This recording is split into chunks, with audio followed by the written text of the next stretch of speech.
Hai, Ira Gita Sembiring kembali lagi bersama para dua narasumber yang masih eksis ya di bulan ini. Terima kasih masih mau bertahan. Masih dong. Ya, terima kasih Kak Indah dan Ray yang kita di episode terakhir di bulan ini teman-teman kita bakal bahas Gen Z. Woo! Ya, jadi memang karena podcast ini untuk anak-anak muda gitu ya. Tapi mau nanya-nanya dulu. Ini kan kalau sekarang tuh beberapa tahun belakangan tuh banyak banget istilah-istilah soal Gen Z, millennials. Maksudnya ada boomers gitu. Kategori-kategori. Iya, kategori-kategori yang memang kayaknya baru eksis beberapa tahun belakangan gitu. Dan nggak banyak orang yang mungkin cuman denger aja, nggak tahu itu apa sih, perbedaannya apa. Mungkin mau tahu dulu dari Ray. Apa sih Ray yang lu tahu tentang Gen Z dan Sabar. Ada kucing. Ada kucing Gen Z. Ini Gen Z kucingnya. Bener juga. Ada aturan ya. Bener nih. Udah stigma. Oke. Ya, sebenarnya kalau yang nggak tahu aturan bukan cuma Gen Z. Banyak juga kadang-kadang nggak tahu aturan. Gitu. Oke. Jadi kebetulan gue tuh dari tahun 2019 akhir gue tuh kerja di industri kreatif, membuat sebuah media yang memang target marketnya itu Gen Z. Gitu ya. Walaupun sebenarnya ada beberapa definisi yang berubah. Jadi waktu tahun 2019 gue tuh Gen Z itu yang gue tahu itu lahir mulai dari tahun 98 ke sini. 98 ya? 98. Ini awalnya. Udah. Terus tiba-tiba berubah entah kenapa. Jadi 97. Udah. Sampai terakhir gue denger itu di 96 apa 95. Udah. Jadi gue nggak mau terlalu fokus sama umurnya. Iya. Gitu. Gue nggak mau terlalu fokus sama umurnya. Karena itu bukan ranah gue untuk meneliti. Gitu. Nah, target market gue untuk kita membuat konten segala macam adalah Gen Z gitu. Terus dari situ gue keluar, gue bikin media baru, target marketnya sama. Terus sekarang gue full time content creator, analitik gue di TikTok itu benar-benar 83% Gen Z. Iya, 83% Gen Z. Wow. Oh ya, kalau di Instagram udah di qualified ya kalau dia Gen Z ya. 83% gitu di TikTok dan Instagram. Tapi lebih banyak TikTok gitu. Ya TikTok karena ya gitulah pokoknya. Gen Z yang nggak punya post tapi punya Instagram. Iya itu yang kayak fotonya kadang-kadang lutut doang gitu ya. Ya gue nggak ngerti. Bener-bener sama sepatu. Iya gitu. Gue nggak ngerti apa yang lo tuju. Gitu. Nah jadi kenapa harus lutut sih? kenapa harus lutut gitu? Iya. Karena kadang mata tapi segini doang gitu kayak. Terus matanya sayu gitu. Iya. Blur gitu. Jadi 83% market gue tuh Gen Z. Nah, gue tuh bukan cuma konten kreator yang memang bikin konten, karena tadinya gue di industri sebagai orang behind the scene. Jadi otomatis setiap ada terjadi analitik market kayak gitu, gue harus pelajarin dari cara 83% Gen Z, 83% Gen Z, 81% dari 83% itu perempuan. Wow. Gitu. Ini di market gue ya. Mungkin beda-beda lah. Gitu. Ini ngomongin di market gue gitu. Itu perempuan gitu. Jadi otomatis setiap gue bikin konten gitu, gue jadi melihat kan, setiap gue bikin konten ini likes-nya tinggi, mayoritas perempuan, Gen Z, komennya ini. Gitu. Cara mereka komen tuh kayak gini, cara mereka ada polanya kelihatan ya? Pasti ada pattern-nya. Kayak gimana? Contoh-contohnya gimana? Gini, jadi awalnya gue bikin konten sama cewek gue, Alia, kan gue beda agama ya. Gitu. Kalau gue ngomongin konten beda agama, Gen Z perempuan ini tuh, aduh Kak Re, aduh aku juga lagi ada di hubungan itu, gitu. Banyak yang salah kaprah bahwa gue tuh mengglorifikasi hubungan beda agama. Padahal enggak. Jadi gue berhubungan beda agama, gue konten kreator, gue gabungin jadi kontennya itu. Kalau misalnya emang lu bisa ketemu yang seagama, kenapa enggak? Karena lebih gampang nikahnya. Gitu. Benar. Secara administrasi jauh lebih gampang, Bos. Gitu. Daripada lu harus hati-hati dulu, lambat gitu. Nah, jadi gue melihat itu. Jadi kalau misalnya gue ngomongin beda agama, mereka tuh suka sesuatu yang tidak banyak dilakukan sama orang. Gitu. Gue beda agama, seneng tuh mereka. Gitu. Anti mainstream ya? Apa? Yang anti mainstream berarti. Anti mainstream. Tapi kalau misalnya gue ngomong soal just relationship, bahwa hubungan itu tuh faktanya hubungan itu tuh tentang komunikasi gitu. Basi-basi. Sepi. Udah pasti sepi. Kontennya gitu segala macam. Ya gue doing bisnis di sini ya. Jadi memang itu yang gue makan di situ. Kalau rame, duit gue banyak ya pekerjaan gue di situ lah. Gitu. Jadi kayak Re apa konten. Ya gue konten kreator bang. Gitu mau gimana? Bener juga. Gitu. Kalau lu apa kita lu pendeta gitu kan. Bener. Masa gue pakai buku yang lain ya? Iya kan gitu.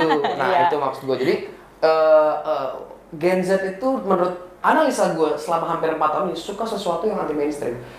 Lu denger lagunya didengar sama banyak orang, mereka nggak suka. Tapi saat ada musik indie gitu ya, bukan aliran musik tapi orang nggak tahu siapa tiba-tiba bikin TikTok rame, nggak ada yang pernah dengar segala macem, mereka seneng tuh. Tapi saat ini orang udah masuk, si penyanyi udah masuk label, jadi booming, gue udah nggak suka lagi.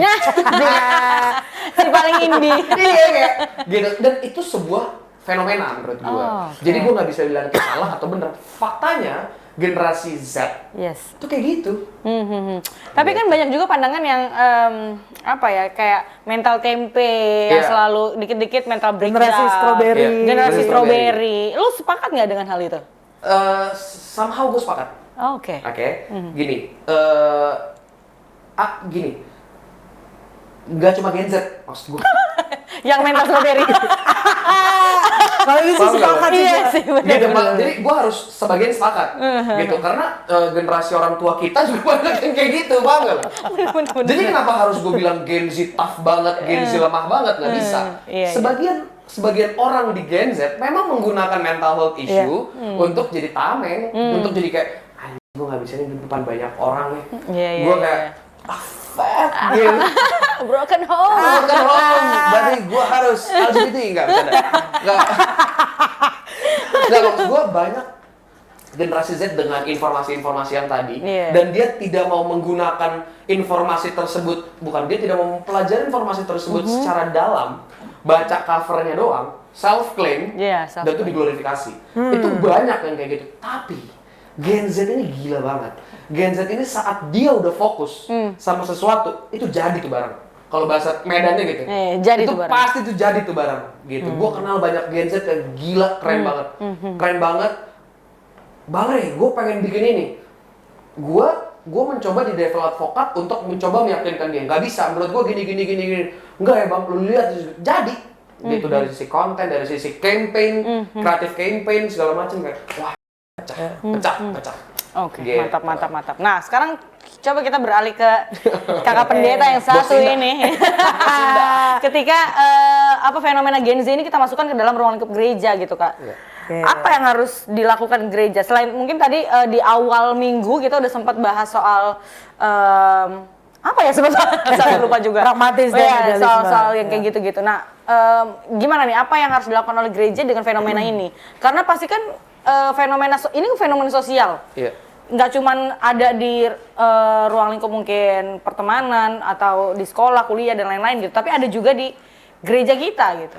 Kalau dari kakak sendiri, maksudnya melihat generasi Gen Z di dalam tengah-tengah gereja ini seperti apa sih kak melihatnya? Yang pertama adalah gue berangkat dari penelitian. Oke, Jadi boleh. ada 2 penelitian, nanti teman-teman bisa cek. Ada Bilangan Research, dia juga punya sosial medianya. Lalu di saat yang sama ada Barna Group. Nah Barna Group itu nanti dua-duanya ini bekerja sama, tapi Barna Group kayaknya lebih global ya daripada Bilangan Research. Tetap masih lingkupnya Kristen.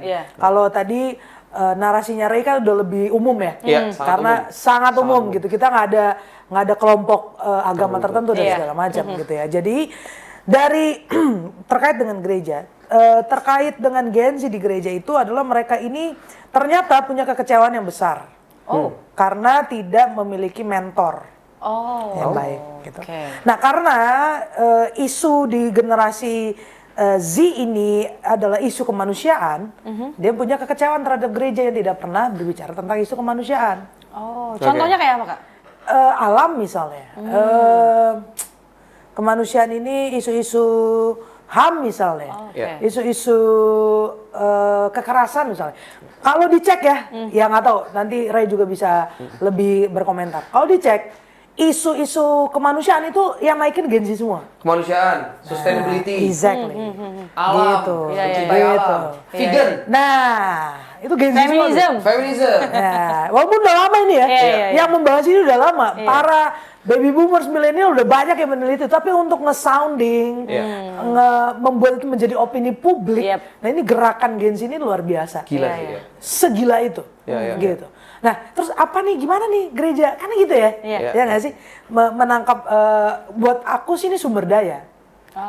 Bukan menjadi threat, bukan menjadi ancaman, gitu. Tapi ini menjadi sumber daya. Di sini terlihat jelas Gen Z ini pinter banget, gitu. Secerdas itu mereka dalam merangkum informasi yang semasif ini, gitu. Dan mereka bisa mengelolanya dengan sangat baik, dan di saat yang sama bisa menghasilkan sesuatu dari situ. Benar-benar. Gitu. Terlepas dari stigma yang ada ya, mental tempe, nggak bisa bertahan. Karena memang fokus mereka output. Apa nih outputnya? Sedangkan pola pendidikan, pola pekerjaan Indonesia masih fokus pada proses. Sayangnya, nah ini perspektif saya yang saya tambahin di situ ya. Output yang baik harus dari proses yang baik. Sayangnya ini nggak balance di Gen Z. Jadi dia pengen gerakan dia sendiri. Iya benar. Gitu. Nah ini yang akhirnya menjadikan gap generation ini jadi gede banget. Karena mereka termasuk orang yang nggak sabaran. Bukan nggak sabaran dalam ranah negatif ya. Karena mereka tahu cara cepatnya, teknologi, tenaga masif secara online dan segala macam. Sedangkan orang-orang yang generasi milenial, baby boomer itu pasti chill bro, gitu. Udahlah, santai aja gitu.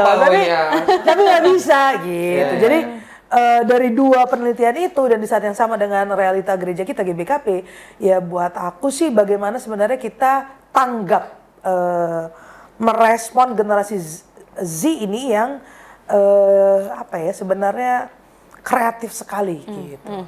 Nah, challenge terbesar di GBKP adalah kita kan kalau bikin program setahun sekali. Betul. Itu betul. Melalui proses yang sangat panjang. Proses birokrasi yang panjang. Yang kedua, PA kita kadang-kadang tidak relevan buat Gen Z.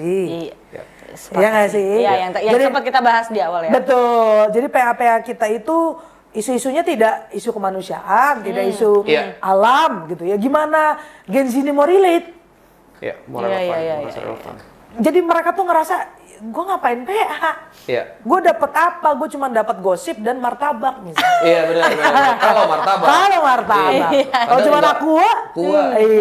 Gitu lah. Maksud gue kayak, ya mereka itu udah jadi gini, mereka hadir di dunia yang sudah sangat banyak informasinya. Benar. Ini mungkin kalau boleh tambahin. Boleh. Kalau di milenial itu kalau kita lagi galau itu namanya kalau kita lagi sedih itu namanya galau. Kalau di Gen Z ini namanya aduh gua nggak punya coping mechanism.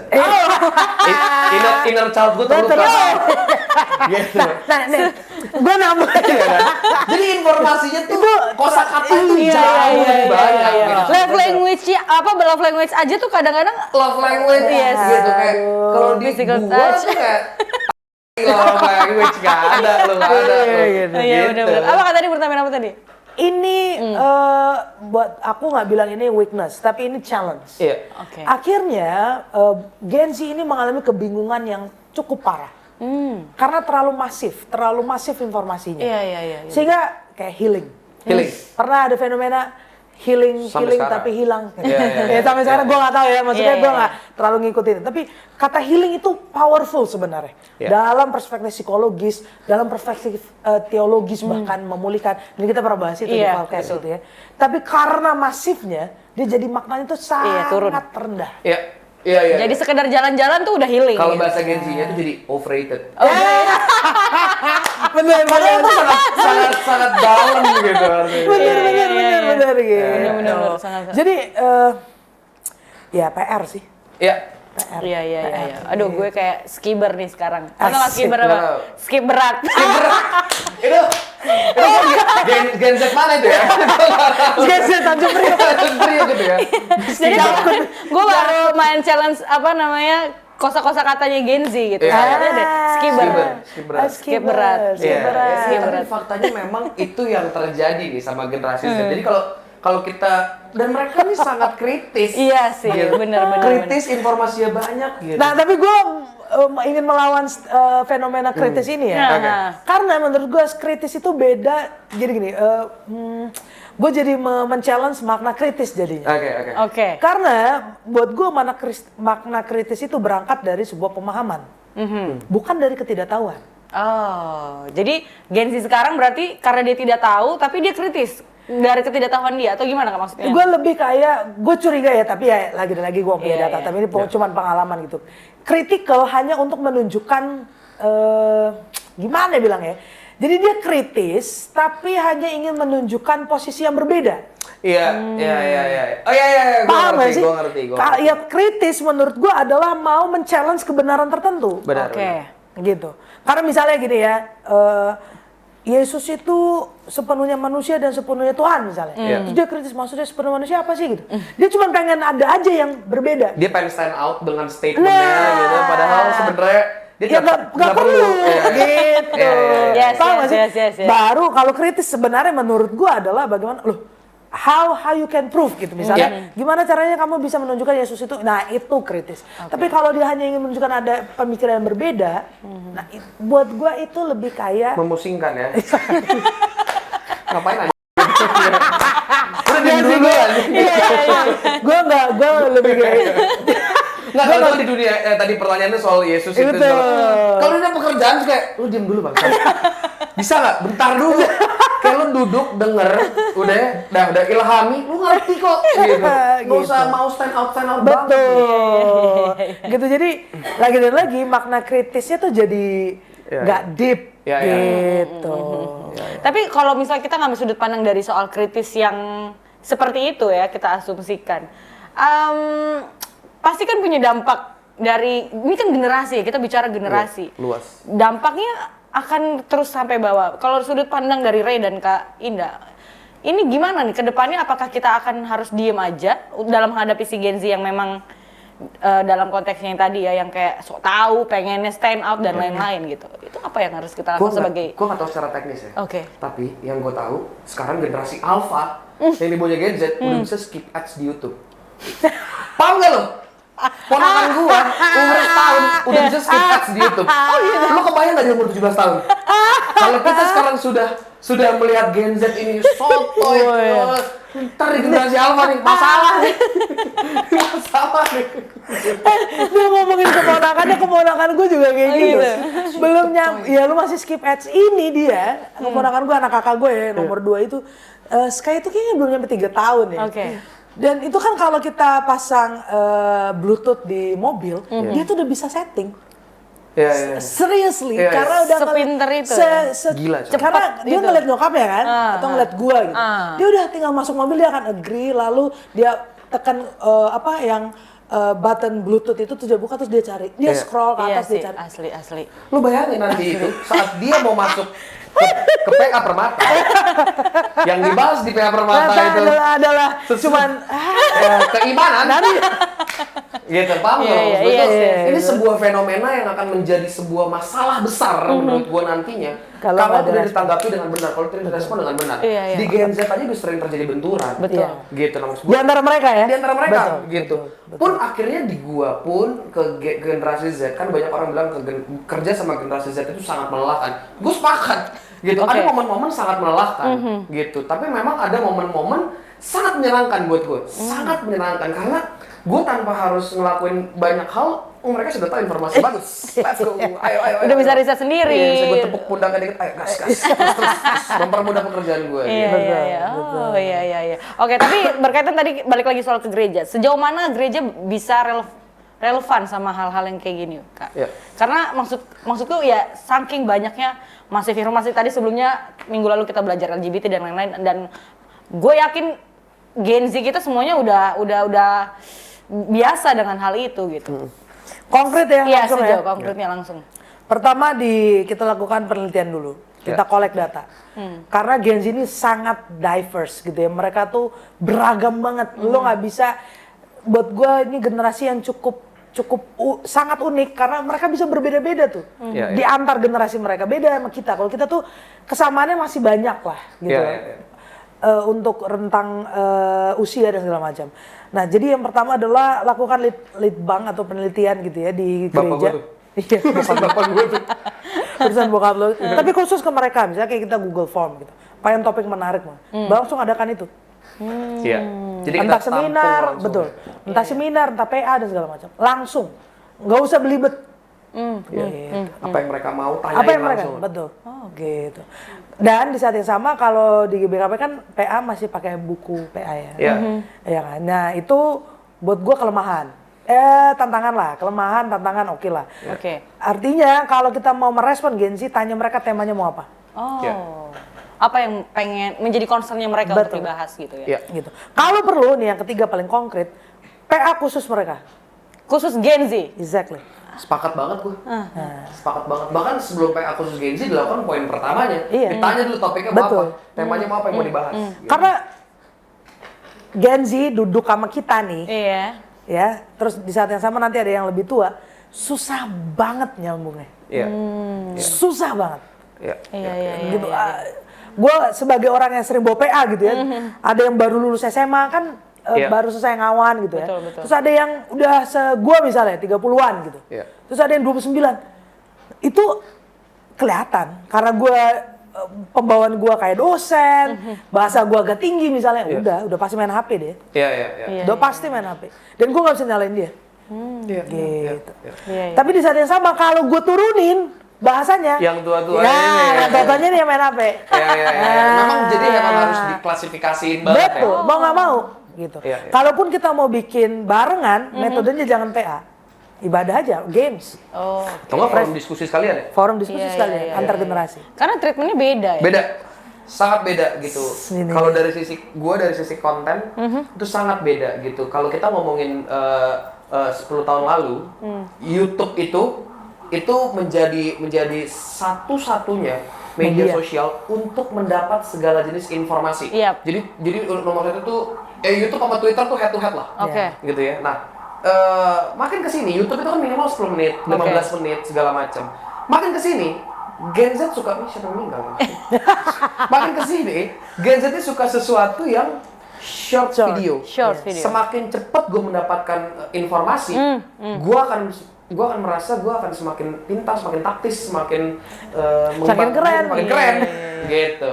Walaupun kadang-kadang juga banyak dari short video ini yang informasinya belum lengkap, Iya. gitu. Tapi si Gen Z ini gue adalah profesor. Emang sangat-sangat self-center ya Betul. generasi ini ya. Betul. Iya. Hati-hati ya. Oh, hati-hati. Kalau gua kenapa mengingatkan ini, pada hakikatnya manusia itu nggak bisa berfokus pada diri sendiri. Oke. Dia bisa memilih jadi self-center karena relasi dia udah banyak banget yang mengganggu. Dihambat gitu ya? Menghambat, mengganggu, kebingungan karena gap tadi. Oh, iya. Makanya muncullah si self-center itu. Iya. Oke. Nggak mungkin seseorang itu bisa memilih, ya udahlah gue diri gue aja tanpa ada Iya. pemantik, Oke. tanpa ada dorongan. Iya, mungkin karena memang dia menjadi generasi yang Berbeda sekali. berbeda sekali, jadi banyak yang sebelah mata itu. Kalau makanya akhirnya mereka, gue mau menunjukkan, begitu. Betul. Tapi di dunia pekerjaan, saat lu bisa melakukan treatment yang tepat sama Gen Z, wah itu Untung ya. untung banget tuh. Lu punya perusahaan, tuh perusahaan lu untung banget tuh. Betul. Fix banget. Tapi kalau treatment lu salah, Oke. Selesai. susah. Oke. banget. Ya, pertanyaan gue selanjutnya adalah sejauh ini apa yang lo lakukan ketika lo bekerja sama dengan Gen Z dan membuat dia akhirnya bisa stand out? Gua kasih gini, gua kasih mereka, karena banyak. Gua kasih mereka kesempatan untuk berbuat salah. Oh, oke. Gitu. Jadi banyak generasi gua nggak bisa mungkin banyak generasi gua tuh yang nggak tahan ngelihat aduh bocil kemarin sore. Iya. Kalimat itu paham nggak? Bocil kemarin sore tahu apa sih lu segala macem gitu. Walaupun itu sering muncul juga di kepala gua, tapi nggak gua ucapkan. Itu kan nggak salah kan? Iya benar. Ya kan? Selama itu masih di kepala gua, Iya. itu tidak salah kan? Gitu. Sama saat lu melihat ada perempuan seksi, itu tidak salah. Tapi Iya, saat iya. lu catcalling dia, itu baru salah kan? Gitu. Betul, Gitu. betul, Baru betul. melecehkan. Jadi akhirnya gue berpikir untuk nih, gue kasih kanvas untuk lo bikin salah, untuk lo jatuhin tinta, lo salah naruh tinta, lo segala macem, dan mereka tuh adaptif, cepet banget belajar dari kesalahan. Jadi memberi kesempatan sih. Iya, kadang kita kayak merasa udah lebih tahu, terus ketika ya kita kasih ke Gen Z jadi udah sini gua aja lah gitu. Iya, Kadang gitu ya. Akhirnya nggak tahan lihat itu. Iya, Lu iya, nggak iya. bisa self control terhadap Yep. situasi itu. Kalau gua awalnya nggak bisa, tapi setelah gua ketemu klik ya, oke ini orang-orang harus gua kasih kanvas ini, berkaryalah Brody gitu. Terus pecah juga gitu, pecah banget malah. Iya, iya. Gimana kalau Kak Indah? Sudut pandang gimana? Ya kalau di gereja susah nih. Gereja kita kan anti kesalahan. Iya. Orientasinya harus Selalu ya, Ya. pengennya selalu baik. Iya. Bagus dong. Bagus, gitu bagus. ya. Tapi maksud gua adalah kalau di gereja sederhana. Libatkanlah mereka dalam segala kegiatan. Gitu. Jangan hanya bikin kegiatan buat mereka. Beda banget loh itu. Iya. Bikin kasih ruang, ya sepakat, kasih mereka berkreasi di gereja. Jangan hanya persembahan pujian. Ya. Jangan hanya ngambil kolektif. Ya. Jangan aja masang pohon Natal. Ya, gitu. Iya. Jadi Tapi maksudnya ya, dilibatkan dalam kepanitiaan, Exactly. membuat keputusan juga bisa nggak? susah ya. Gitu ya. Ya. Masih susah. Ini kalau di GBK, kalau di gereja gitu kali ya. Iya. Kalau GBKP itu kan kita masih gerontarki, orang tua paling benar, Nah, gitu. Jadi masih orang tua lah yang masih mendominasi keputusan dan segala macam. Dan itu sebenarnya salah nggak sih? Dah? Situasi itu gitu, bahwa orang tua ini Kalau ngambil keputusan enggak, asal keputusannya berangkat dari diskusi bersama dengan generasi lain. Tapi kalau tidak ada maka menjadi salah. tapi kan seringkali diskusinya sama generasi lain nih. Tapi kadang-kadang keputusannya Tetap ada di sana. tetap gitu. ada di sana yang tidak ada unsur Diskusi yang tadi ya. diskusi yang tadi misalnya gitu. Nggak dipertimbangkan lah Iya. diskusinya. Ya resiko terbesar gereja ditinggalkan. Itu ya, ke situ ya, outputnya ya. Iya. Jelas lah. Iya. Sekarang gini deh, yang ke gereja GBKP ya kita ngomongin ke gereja GBKP itu palingan yang memang udah bergereja di situ tahunan. Iya. Mana ada orang baru? Iya. Ya paling merantau gitu ya kayak palingnya. Iya. Betul. Nah dari fenomena itu jelas kita nggak menjemput orang baru. Benar. Itu masalahnya. Itu masalahnya dan di saat yang sama ini generasi baru Iya. Yang besar. yang besar. Skalanya masif banget. Dan ini sumber daya manusia yang paling dibutuhkan di dunia manapun, ya aspek manapun. Iya. Benar. Gitu. Ya sekarang gereja ya itu. PR-nya adalah gereja mainstream dalam ini GBKP jangan sibuk dengan kok ke gereja lain gitu ya. Dan kita udah pernah membahas ini. Tapi marilah kita mengelola sumber daya manusia itu. Iya. Gitu. Ya ini sebenarnya menjadi pembahasan yang menarik banget untuk gereja-gereja ya. Iya, betul. Ya kan soal si Gen Z ini kayaknya harusnya bisa membuka lebih terbuka lah ya sama hal-hal kayak gini. Ini kan sebenarnya banyak banget maksudnya ini bisa dipelajarin gitu. Kadang kan kita terlalu apatis untuk apalagi untuk pengurus-pengurus permata juga nih kalau menurut gua. Kayak ketika lu bikin program kayaknya bagus deh kalau memang lu mengklasifikasikan setiap program itu dari generasinya. Betul. Iya. Tapi tadi apa ibadah khusus apa PA khusus Gen Z. Gen Z itu menarik sih. Cuma jangan nanti pendetanya pun Nah itu, pembicaranya pun gitu. nah itu Iya, harus iya, dicari iya. yang Jangan benar-benar bapak gue juga ntar yang ngisi gitu. Kalau bisa yang ngisi lah, ulah dah gitu. bisa. Tapi Kita udah punya Iya. pendeta Gen Z. Iya. tapi maksud gue dengan mereka itu bermainlah dengan mereka. Itu Iya. kata terakhir gue gitu. Jadi gak usah serius-serius banget sama mereka sebenarnya. Iya. Mereka itu orang yang sangat sederhana tapi non kreatif. Can you imagine gitu. Kadang-kadang sederhana dan kreatif ini kan berbenturan. Iya. Iya. Kreatif itu selalu melampaui kesederhanaan gitu. But they are simple and also kreatif gitu. Iya. Gitu. Yap. Gitu. Oke. Jadi jangan termakan dengan stigma mereka ribet. Iya, benar gitu. Tapi kan bukan berarti kita melihat kita menutup mata terhadap kelebihan mereka sih. Iya, menurut gue. benar. Iya. Gitu. Benar. Oke, mungkin ada pesan terakhir buat para generasi baik itu Gen Z maupun di luar Gen Z Oke. soal fenomena ini. Oke, kalau buat Gen Z sendiri sebenarnya lebih ke yang tadi Indah omongin bahwa saat lu emang mau kritis ya kritis beneran gitu. Jangan cuma mau terlihat kritis untuk Iya. lo jadi stand out Yes, gitu. Jadi kalau misalnya terus banyak juga Gen Z ini, misalnya Gen Z bikin program. Kita ngomongin GBKP atau non GBKP atau non gereja gitu ya. Saat mereka mengajukan sebuah program terus ditolak programnya, mereka baper. Lu tuh lebih kreatif daripada itu. Iya. Saat lu ditolak, pikirin lagi ribuan cara yang masih bisa lu pikirin. Exactly. Jangan habis lu ditolak, lu spill di Twitter aja. Bro. Lu lebih dari itu itu coy, Iya, menurut iya, gue iya, gitu. iya, Gue udah iya. ketemu Gen Z yang gila banget, pinter banget, bukan pinter ya, cerdik banget, Cerdik, betul. cerdik Cerdas. banget. Tapi ditolak sekali, baper, filternya terus lo nggak the real Gen Z. Iya, betul. Nggak, langsung kena undang-undang ITE. Iya, mana itu bro. Gitu. Kalau gue tembakannya ke Moria dan Mambre. Oh, nice. Oh, oke. Nah, Nice. karena Gen Z tidak akan bisa stand out, nggak akan bisa menemukan versi terbaik dalam dirinya kalau nggak ada bantuan orang tua. Gue masih percaya bahwa orang tua itu punya andil yang besar. Jadi mankam krina orang tua kami Moria Mambre, Keren. gitu ya. Kalau kamu sudah melukai, labu dalih, Iya. mindo maaf, ya, minta maaf, lakukan rekonsiliasi. Disitulah ada turning point yang luar biasa, yang bisa dikembangkan. Jadi jangan sampai kita menjadikan anak kita yang Gen Z itu objek, tapi mereka adalah subjek. Yes. Dan mereka bukan pemimpin masa depan, mereka pemimpin masa kini. Iya. Jadi jangan nunggu, ya mereka adalah pemimpin masa depan.